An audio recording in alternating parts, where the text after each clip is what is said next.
Достар, ала мысық пен ақтөстің 15 минуттық қызықты ертегісінің толық нұсқасын біздің арнадан көріңіздер. Бір күні Мараттың үйінде ерке ала мысық өмір сүріп жатты. Ол жұмсақ төсекте керіліп, өте бақытты еді. Қарашы, мен кішкентай күшік тауып алдым. Бұл кім тағы? Ақтөс үйге келгеннен кейін бәрі соны еркелететін болды. Маратта балалар да көбіне сонымен ойнайтын. Бәрі бүгін мені ұмытып кеткен сияқты. Қарным да ашып кетті. Асханаға барып тамақ жеп алсам қайтеді? Тамақтың иісі шыққан шкафтың қасына барды. Екі аяғымен түртіп есігін ашқалы жатқанда: «Мұның не? Шаруаң қанша? Орлық жасау ұят емес пе?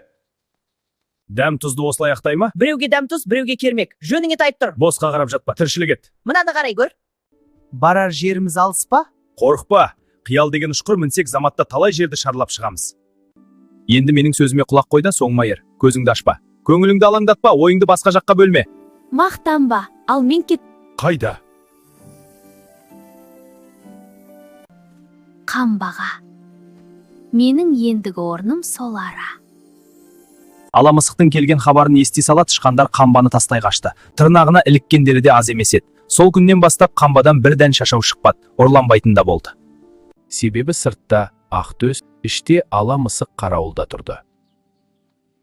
Мұндай тәтті тағамды бұрын татып көрмегендей, ала мысық тыңқиып тойып алады. Әф.